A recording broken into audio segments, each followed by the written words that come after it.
बिस्मिल्लाहिर्रहमानिर्रहीम। नाज़रीन, मैं हूं जावेद बलोच और उम्मीद है आप लोग खैरियत होंगे। इस्लामाबाद जो है वो सियासी सरगर्मियों का महवर बना हुआ है और अब दिलचस्प सूरत ये है कि जो खदोखाल है हुकूमत साजी के लिए वो वाज़ेह होते नज़र आ रहे हैं। तमाम सियासी जमातों ने अपनी पोजीशन ले ली है, कौन कहाँ खड़ा है, किसने कहाँ जाना है, किसने किसके साथ मिलना है, सूरत सारी वाज़ेह हो गई है। आज पीपल पार्टी ने भी ऐलान किया है कि वो हुकूमत में नहीं बैठेंगी, लेकिन हुकूमत का साथ ज़रूर देंगी। मुस्लिम लीग नून की हुकूमत बनाने के लिए जो हेल्प दरकार होगी वो ज़रूर करेंगी। लेकिन इसके साथ साथ प्रेसिडेंट के अहदे के लिए जरदारी साहब को भी इलेक्शन लड़वाएंगी, स्पीकर का अहदा भी जो है वो कंटेस्ट करेंगी और बाकी जो अहम आइनी अहदे हैं उस पर भी अपने उम्मीदवार खड़े करेंगे। इसके साथ साथ तहरीक इंसाफ ने फैसला किया है कि वो MWM के का कंधा इस्तेमाल करेगी वफाक के अंदर, और KP के अंदर जो है वो जमात इस्लामी का कंधा इस्तेमाल किया जाएगा। ये भी ऐलान आ गया। अब नून लीग जो है वो जोड़ तोड़ कर रही है MQM के साथ, बाकी सियासी जमातों के साथ कि वो अपनी हुकूमत सादी के लिए क्या प्लान लेके सामने आती है।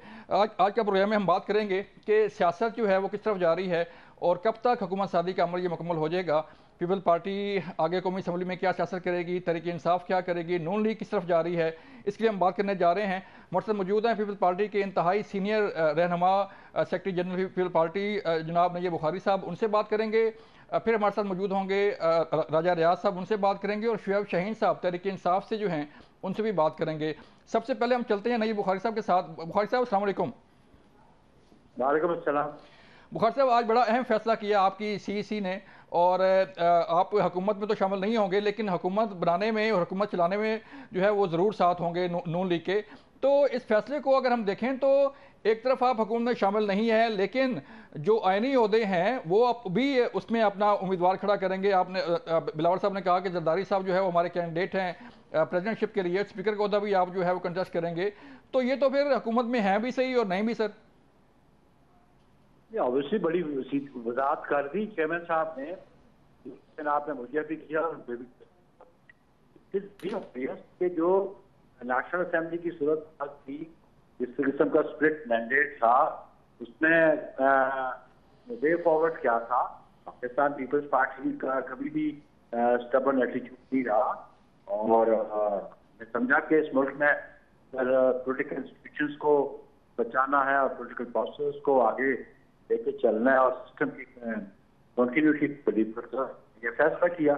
और अदरवाइज तो फिर अगर कोई गवर्नमेंट फॉर्म ना कर सकता तो दोबारा इलेक्शन के लिए मत हो सकता है स्टेज पे, और इसलिए पॉलिटिकल और वाइस CEC का जो चेयरमैन बिलावल भुट्टो ने किया, जो इलेक्शंस लड़ने का वो हमारा लीगल और कॉन्स्टिट्यूशनल राइट है, हम कंटेस्ट करेंगे।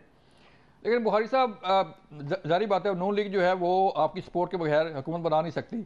तो फिर क्या अपोजिशन लीडर भी आपका ही होगा, आप बैठेंगे अपोजिशन में, क्योंकि तहरीक इंसाफ के पास आपसे ज़्यादा वोट हैं। अगर अपोजिशन की बात आई तो फिर अपोजिशन का होता तो उनके पास जाएगा। ऑब्वियसली वो तो देखा ना, एक बड़ा सिंपल सा रूल है, मेरे चेयरमैन क्या देखना, मैं नहीं बैठूंगा।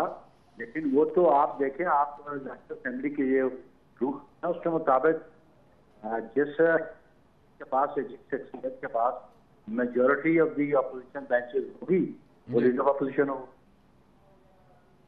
तो बुखारी साहब, जैसे कि बिलावल साहब ने ऐलान किया कि आप हुकूमत का साथ देंगे, कानून साजी में भी जो अच्छे फैसले होंगे उनमें भी, लेकिन जहाँ पे आप समझेंगे वहाँ पे तनकीद भी करेंगे और साथ नहीं भी देंगे। तो ये तो फिर नून लीग पर तलवार लटकती रहेगी कि पीपल पार्टी हमारे साथ है नहीं है, हर फैसले पर, हर जो है वो कानून साजी पर आपको एतमाद में लेना पड़ेगा। भाई मेरे, दुनिया में जहाँ पाकिस्तानी जमहूरियतें हैं, जहाँ पर मुख्तलिफ पार्टी हैं, वहाँ पे ये सिस्टम चलता है। हम तो इशू टू इशू जो है हम सपोर्ट भी करेंगे और भी कर सकते हैं, अगर वो हमारे मैनिफेस्टो के मुताबिक या हमारी पॉलिसी के मुताबिक नहीं है तो इसका तो कोई हार्म नहीं है। आप नॉर्वे की मिसाल देख लें कि किस तरह कोलिशन गवर्नमेंट चलती है, किस तरह आप जापान की करें। ये शायद आप तजुर्बा पाकिस्तान में पहले हो तो ये तो अनकॉन्स्टिट्यूशनल भी नहीं है, इमोरल भी नहीं है, इलीगल भी नहीं है, इसका तो कोई हार्म नहीं है। लेकिन बुखारी साहब, आप क्या समझते हैं, आप सीनियर सियासतदान हैं, आपने कई हुकूमतें देखी, जो है वो बनते भी देखी, बिगड़ते भी देखी और घर जाते भी लोगों को देखा। तो अभी जो सूरत पैदा हो रही है, आपने बड़ा अच्छा फैसला किया कि इस सूरत हाल में जो है पीपल पार्टी का जो स्टांस है उसे खुशाइन करार दिया जा रहा है मुख्तलिफ हल्कों में।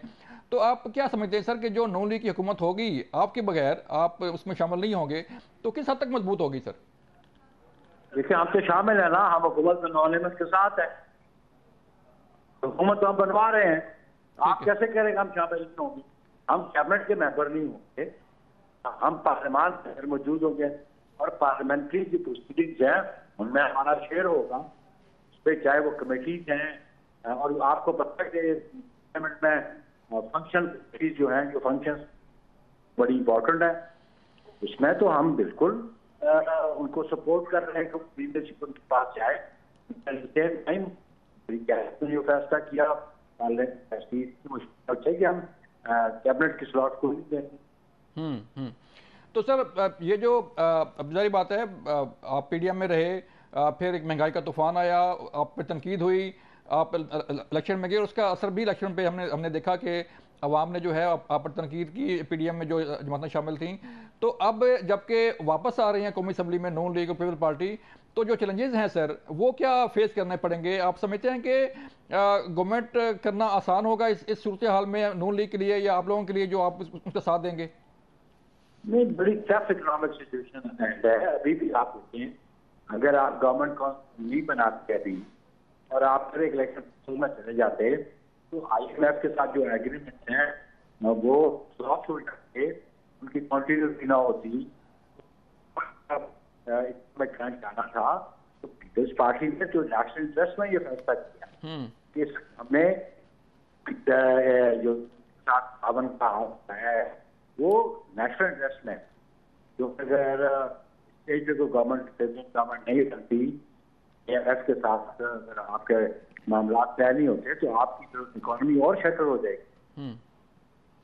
तो सर बताइएगा कि पहले तो ये फैसला था कि जारी बात है आप साथ देने जा रहे हैं नून लीग का, तो मैं इसलिए पूछ रहा हूँ कि पहले नून लीग का फैसला था कि मियाँ नवाज शरीफ साहब जो है वज़ारत उज़्मा के उम्मीदवार होंगे।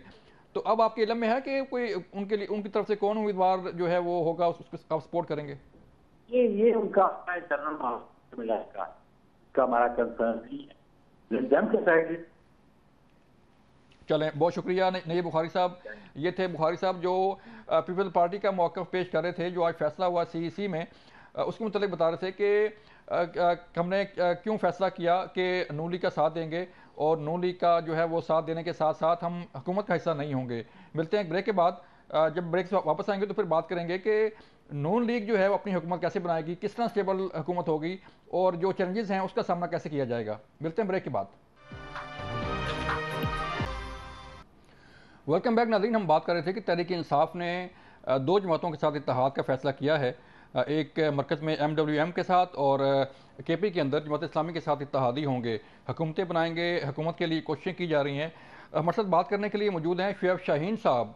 उन्होंने इस्लामाबाद से इलेक्शन लड़ा और तहरीक इंसाफ के बानी चेयरमैन का केस भी लड़ते रहे, उनके वकील भी हैं, सीनियर रहनुमा हैं। शुएब साहब शुक्रिया सर वक्त देने का। आज आपने जो फैसला किया है MWM के साथ वफाक में बैठने का और जमात इस्लामी के साथ KP के अंदर बैठने का, तो दोनों बिल्कुल छोटी जमातें हैं इस लिहाज से कि कोई सीट नहीं है उनकी। एक सीट है MWM की यहाँ कौमी असम्बली में और KP के अंदर जो है वो जमात इस्लामी के पास 2 सीटें थी लेकिन वो भी हार गई। अब उनके पास कोई सीट नहीं है, तो कैसे चलेगा सारा सिस्टम? देखिए, मेरा ख्याल है कि ये तो फैसला 12 लीडरशिप ने करना था, इमरान खान ने कर दिया, मगर हमारा KP में वाजी में भी जमात इस्लामी के साथ अच्छा सेटअप रहा। एक दफ़ा हम उनके साथ इत्तेहादी रहे और हमने हाफिज नईमुर रहमान को भी आपको पता है कि सपोर्ट किया था इलेक्शंस में मेयर के, और इस तरह मेरा ख्याल है उनके साथ अच्छा हमारा तजर्बा है और कोई डिफरेंस नहीं आएगा। सिमिलरली जहाँ तक तो वहदतुल मुस्लिमीन का ताल्लुक है, अल्लामा नासिर साहब ने तो मेरी अपनी उनसे जो मुलाकात हुई थी जी अपनी इस इलेक्शन कैंपेन के सिलसिले में, उसने कहा था जी मैं अनकंडीशनल सपोर्ट करता हूँ इमरान खान साहब को, ना मुझे टिकटें चाहिए ना मुझे सीटें चाहिए। ठीक है। तो मेरा ख्याल है कि हमारा उनके साथ बड़ा अच्छा रहेगा। बेसिकली तो हम एक लीगल कवर ले रहे हैं बिकॉज ऑफ द रीजन कि हमारा वो जो रिजर्व सीटें हैं वो ज़ाय ना हो जाए, उनकी हद तक हम ये कवर अप ले रहे हैं और वो हो जाएंगी और वो एक लीगल फॉर्मेलिटीज़ पूरी हो जाएगी। तो हमने तो PTI को खुद रजिस्टर्ड पार्टी है और उसके लिए इंटर पार्टी इलेक्शंस करा के हम इंशाल्लाह इस पोजीशन में होंगे तो हमारा अपना अपना तो इसका इंतखाबी इसका निशान सर मिलेगा। इसका सर मतलब ये है कि आप सिर्फ कंधा इस्तेमाल करेंगे MWM का और जमात इस्लामी का, फैसले आपके होंगे? जी बिल्कुल ऐसे ही होगा। सबसे लार्जेस्ट पॉलिटिकल पार्टी हम हैं पूरे पाकिस्तान में, और जिन जिन जगह पे हम मरकज या केपी में हम हुकूमत अगर बनाएंगे, केपी में तो ज़ाहिर बन चुकी है हमारी, तो नेचुरली हम तो जब जो लार्जेस्ट पार्टी होती है तो अगर एक सीट, और अल्लाह नासिर साहब ने तो एक सीट भी नहीं मांगी थी, वो भी तो हमने हेल्प की है और हमारी सपोर्ट से वो जीते हैं। ठीक और है। दूसरी बात है, अल्लामा साहब ने पहले ही कह दिया था, और जमात इस्लामी के साथ भी हमारी बहुत अच्छी वर्किंग रिलेशनशिप जब जब भी रही है, कोई एज सच इख्तलाफात भी नहीं आया। हम उम्मीद रखते हैं कि आइंदा भी ये चीज़ें ठीक स्मूथली चलेंगी, और हमें लीगल कवर बेसिकली चाहिए, और वो अगर रिजर्व सीटें हमें मिल जाती हैं तो हमें वो लीगल उसमें सपोर्ट और हेल्प मिलेगी। तो शुएब साहब, आप दावा कर रहे हैं कि आपके पास जो है वो 170 जो है वो MNAs हैं और बनते हैं। आप जो मुख्तलिफ हल्कों के जो रिजल्ट के बारे में बात कर रहे हैं, तो अपोजिशन में बैठेंगे फिर, या क्योंकि जो है वो किसी और पार्टी के साथ आप मिल नहीं रहे, नून लीग के साथ आपने कहा कि हम उनसे इत्तेहाद नहीं करेंगे, पीपल पार्टी को आप नहीं ज्वाइन करना चाह रहे, MQM को नहीं मिलाना चाह रहे, तो फिर गवर्नमेंट कैसे बनाएंगे? फिर तो अपोजिशन ही है। नहीं, मसला ये है कि अब मैं इस्लामाबाद में बैठा हूँ, हमारे तीनों हल्कों से में हम जीते हैं। अब मेरे वोट हैं तकरीबन 1,05,000, मेरे अपोनेंट के हैं 51,000। अब 51,000 वाले को कहते हैं कि जी वो तो MNA बन गया, और जो 1,05,000 वोट लेने वाला है फॉर्म 45 के मुताबिक, जो duly sign by presiding officer, assistant presiding officer और तमाम पोलिंग एजेंट्स के, यानी इत्तेफाक से जो मुस्लिम लीग नून के पोलिंग एजेंट्स हैं उनके भी दस्तखत हैं उसके ऊपर, और किसी एक पोलिंग एजेंट ने 387 पोलिंग स्टेशन से किसी एक पोलिंग एजेंट ने उसके ऊपर एतराज नहीं किया। जब एतराज नहीं किया, दैट इज अ पेनल्टी। तो उसके बाद किसी भी हवाले से आप उसके ऊपर कोई एतराज करें या उसको एक्सेप्ट ना करें, या उसके ऊपर किसी भी हवाले से मेरा नहीं ख्याल कि फॉर्म 47 में कोई उसमें रद्दोबदल कर सकते हैं। अगर फ्रॉड के जरिए, डाका जरी के जरिए हमारे से सीटें ले जाए, तो हम तो उसके लिए अदालतों में गए हुए हैं। हम उम्मीद है इंशाल्लाह हमें उसका हक मिलेगा। अगर हमें सीटें मिल जाती हैं तो हमें तो किसी की इत्तेहाद की जरूरत नहीं है, हम तो 2/3 मेजॉरिटी से जीतते हैं। तो अभी आपने फैसला सुना होगा पीपल्स पार्टी का, उन्होंने कहा जी कि हम भी जो है वो हुकूमत का हिस्सा नहीं होंगे, लेकिन वोट देंगे नून लीग को, और जो बाकी ओहदे हैं, प्रेसिडेंट का ओहदा है, स्पीकर का ओहदा है, और बाकी जो ओहदे हैं उन पर हम जो है इलेक्शन लड़ेंगे। तो समझते हैं कि ये नून लीग और पीपल्स पार्टी का आपस का इत्तेहाद ही है जो अभी जो ऐलान आया है? सर इसमें तो ये की नूरा कुश्ती होती है, ये आपस में खिलाफ बातें भी करते हैं, लेकिन ये दोनों कंप्रोमाइज सियासी जमातें हैं जो करप्शन और डाकाजनी में मुलव्वस हैं एक लिहाज से, और इनके बारे में ये राय कायम करना कि एक दूसरे की मुखालिफ हैं और सपोर्ट नहीं करेंगी, या एक महीना पहले तक एक दूसरे के खिलाफ बातें कर रहे थे, ये सारा फ्रॉड है, पूरी कौम देख चुकी है। ये होगा ये कि जो वो सीटें खड़ी करेंगे, ये उनको वोट देके तो वो कहेंगे कि हम अपना बंदा खड़ा नहीं करते। जब ये इलेक्शन लड़ेंगे तो वो कहेंगे हम अपना बंदा खड़ा नहीं करते, इनको हम वोट दे रहे हैं। जरदारी को कोशिश करेंगे कि वो सदर बना दे। तो ये सारा ड्रामा इनका मिक्स होगा, लेकिन हम इनके झांसे और इनके ड्रामों में ना कौम आ रही है ना हम आ रहे हैं। अब अगर ये सीटें हमारी हमें मिल जाती हैं तो ये तो नजर ही नहीं आएंगे। ये बोने सियासतदान हूँ या इदारे हूँ या ये लोग हूँ, इनको तो कौम ठुकरा चुकी है।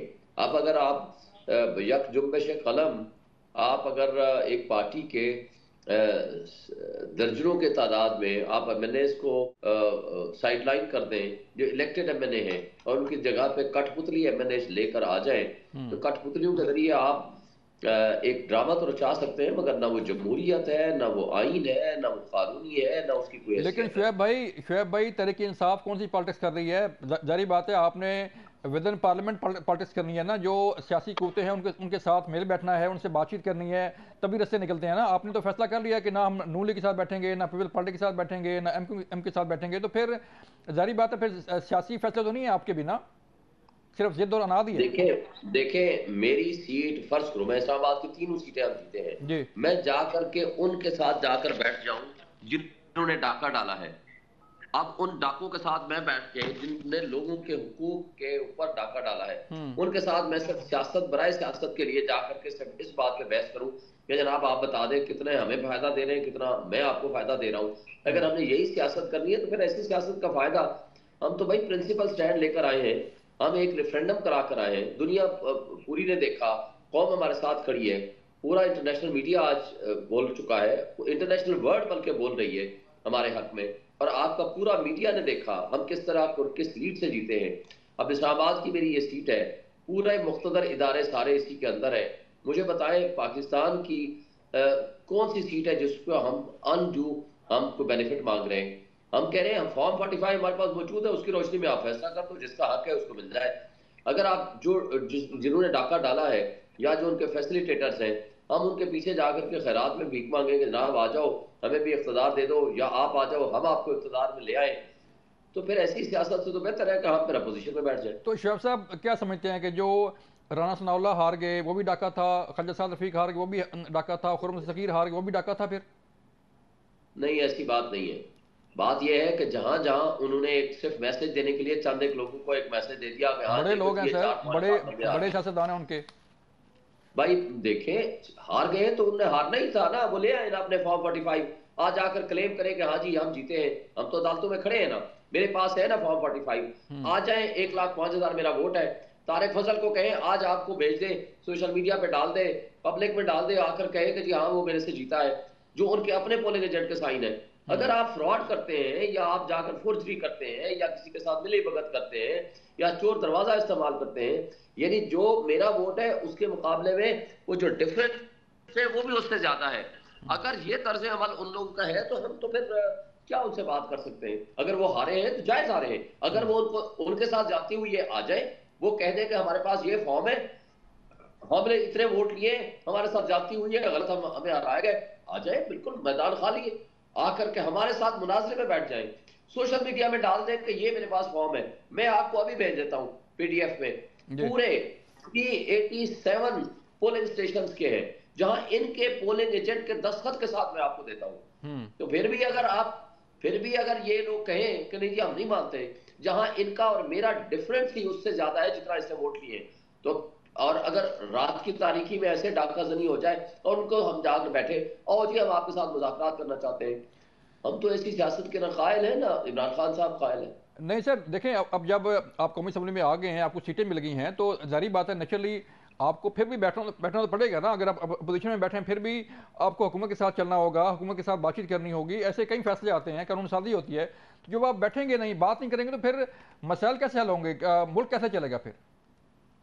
देखिए मुल्क ऐसे चलेगा कि हम ऑलरेडी अदालतों में हैं, हमें हमारा हक मिल जाए, हम 2/3 मेजॉरिटी से हुकूमत बना सकते हैं। इस वक्त देखें इस फ्रॉड के जरिए या डाकाजनी के जरिए हुकूमत बनाने की कोशिश करेंगे तो माशी अदम इस्तेकाम में इजाफा होगा, सियासी अदम इस्तेकाम में इजाफा होगा, मुल्क की इकाइयाँ कमज़ोर होंगी। हमारे यहाँ मुल्क को इंटरनेशनल वर्ल्ड आपको एक्सेप्ट नहीं कर रही, इस तरीके से ना मुल्क में इन्वेस्टमेंट आएगी, ना इंटरनेशनल इन्वेस्टर आएगा, ना ही आपको ओवरसीज इन्वेस्टमेंट करेगा। उसके लिए ज़रूरी है free fair and transparent election, जिसका जो हक बनता है वो उसको दें, मुल्क को आगे लेके चलें। हाँ, ये सारे हक हमें मिल जाए फिर हम हर किसी से बात भी करेंगे, बैठेंगे भी, अगर हमारा हक है तो हमें हुकूमत बनाएंगे, हमने नहीं बनानी होगी तो कोई बना ले। लेकिन आप हमारा चोरी करके मैंडेट, और आप ये तस्वर कर लें कि हम उन्हीं के साथ जाकर के फिर बातचीत करें, तो वो बातचीत तो नहीं है, वो तो फिर डाकू मजलूम का जालिम के साथ उसको हेल्प आउट करने के मुतरादिफ है। और हम मैंडेट जो चोरी करके गए उन डाकू और चोरों को हम कहें कि नहीं जी तुमने बहुत अच्छा किया, अब हम आ गए हैं आपको लेजिटिमेसी देने के लिए। हाँ, लेकिन हम असेंबली में भी बैठेंगे, हम अपनी ड्यूटी भी परफॉर्म करेंगे, हम अपना जो जो हमारा मौक़िफ़ है उसको सरेआम और खुल के हम बयान भी करेंगे। चलें, बहुत शुक्रिया शोएब शाहीन साहब, आपने हमें वक्त दिया। ये थे शोएब शाहीन जो तहरीक इंसाफ का मौक़िफ़ पेश कर रहे थे और जो आने वाली पॉलिटिक्स है कौमी असम्बली की उस पर बात कर रहे थे कि उनका जो उनकी पॉलिसी है वो क्या होगी। मिलते हैं ब्रेक के बाद।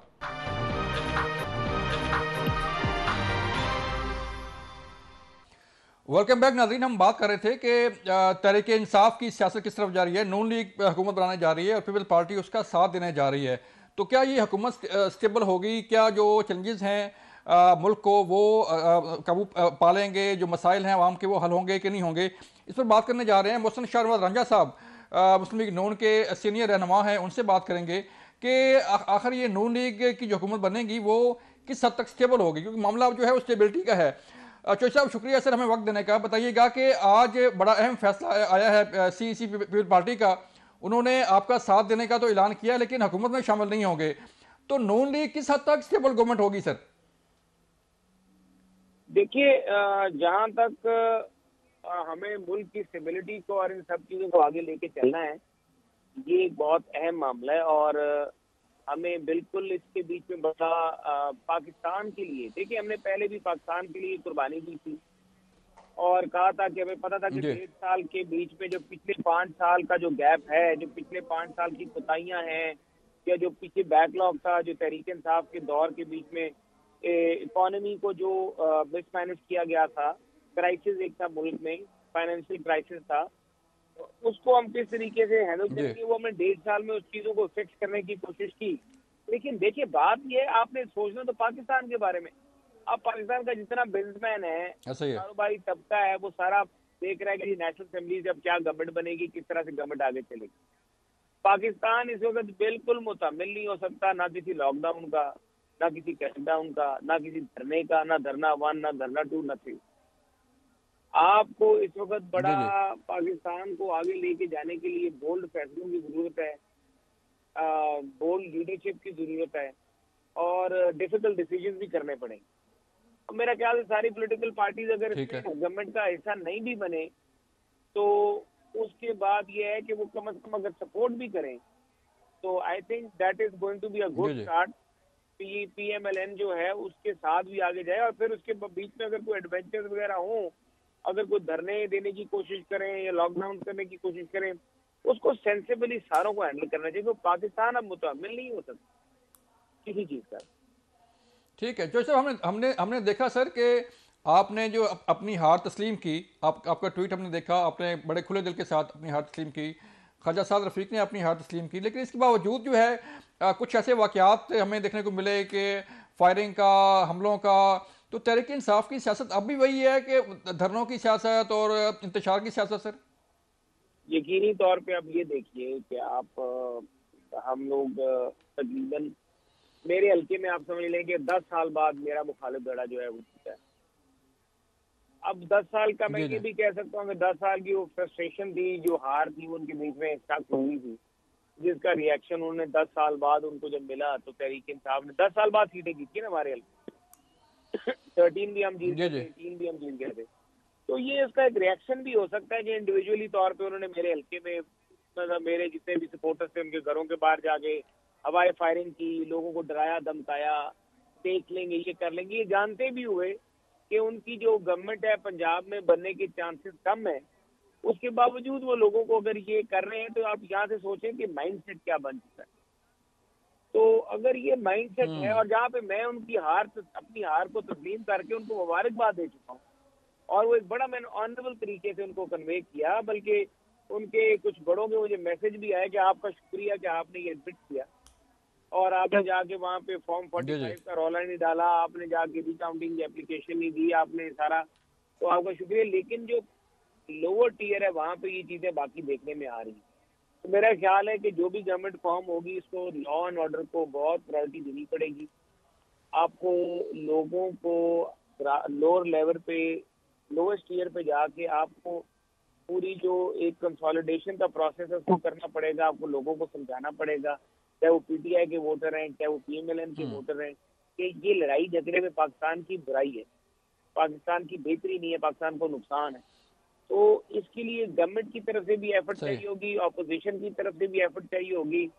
अगर ऑपोजिशन रिजल्ट को तस्लीम नहीं करेगी, दोबारा से नया इलेक्शन कराएगी, तो यकीन माने मैं आपको आज मैं आपको कहता हूँ कि ये अगली दफा PMLN जी इससे बेहतर रिजल्ट ले लेगी, क्योंकि जो PTI की ऐसा ही है। ना वेव, वो वेव निकल गई है।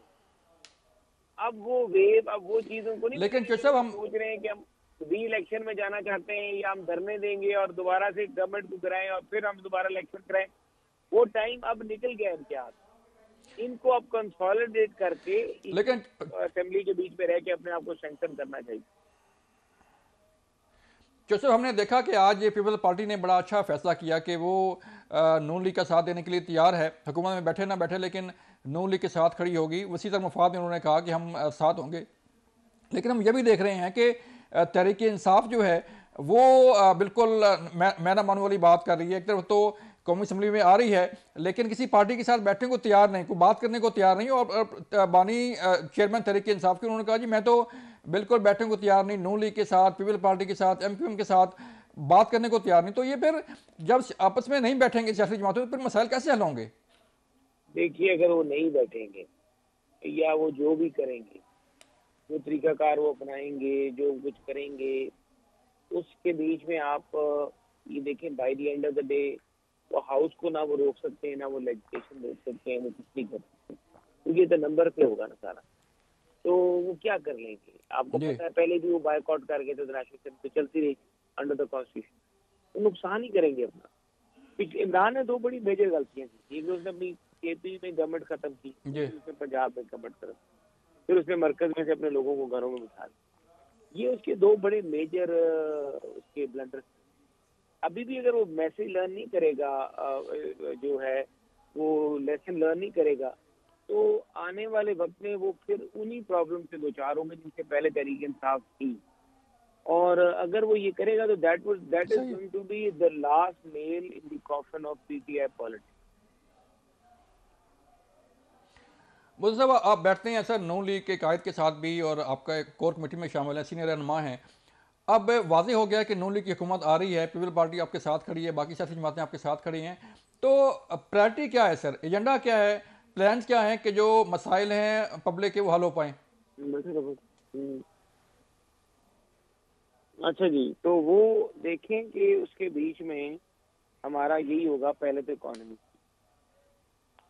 और इकोनॉमी, फिर भी इकोनॉमी, और फिर इकोनॉमी स्टेबिलिटी, टॉलरेंस, आपस में बर्दाश्त, हम बर्दाश्त से बहुत हमें तहम्मुल, हम इन चीज़ों से काम लेंगे for the best national interest of Pakistan.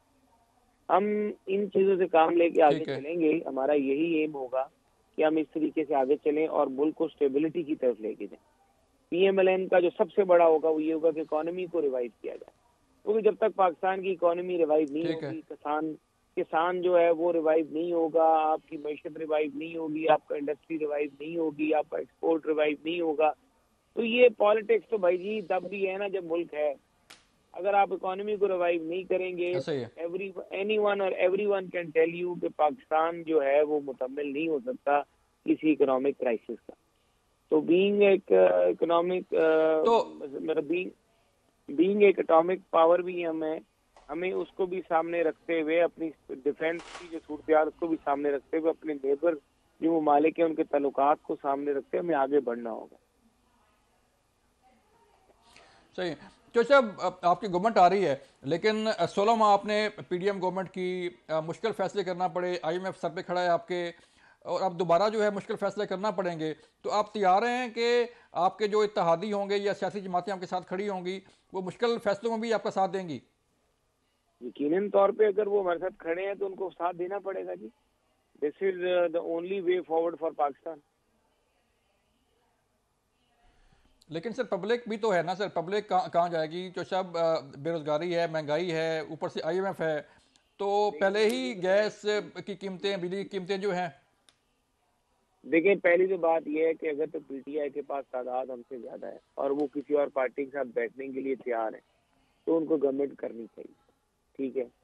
अगर उनके पास तादाद भी नहीं, ठीक है, उनके पास तादाद भी नहीं है, उनके पास नहीं है, तो फिर ये फैसले तो उनको भी करने पड़ेंगे, जो भी आएगा उसको ये फैसले करने पड़ेंगे, चाहे जो कोई भी, वो हम हो या वो, जो भी हो, उसको वो फैसले तो करने पड़ेंगे। ऐसे ही है, मुश्किल फैसले करने पड़ेंगे। ये थे मोहसिन शाह नवाज रंजा साहब, मुस्लिम लीग नून के सीनियर रहनुमा, हमारे साथ मौजूद थे, और नून लीग का मौक़िफ़ जो है वो पेश कर रहे थे कि जो हुकूमत आने वाली है नून लीग की, उसको क्या चैलेंजेस दरपेश होंगे, क्या फ़ैसले जो है वो करने पड़ेंगे, मुश्किल फ़ैसले करने पड़ेंगे। ज़ाहिर बात है पब्लिक के मसाइल हल करने के लिए, मुल्क के मसाइल हल करने के लिए, लेकिन अहम बात यह है कि नून लीग के साथ पीपल पार्टी समेत बाकी सियासी जमातें भी साथ खड़ी होंगी। तहरीक इंसाफ का मौक़िफ़ हमने आपके सामने रखा, नून लीग का मौक़िफ़ हमने आपके सामने रखा, और इसके साथ साथ हमने आपको बताया कि सियासत जो है वो किस तरफ जा रही है और कौमी असम्बली का इजलास जो है वो कैसे बुलाया जाएगा। ये था आज का प्रोग्राम। अपना ख्याल रखिएगा। अल्लाह हाफ़िज़।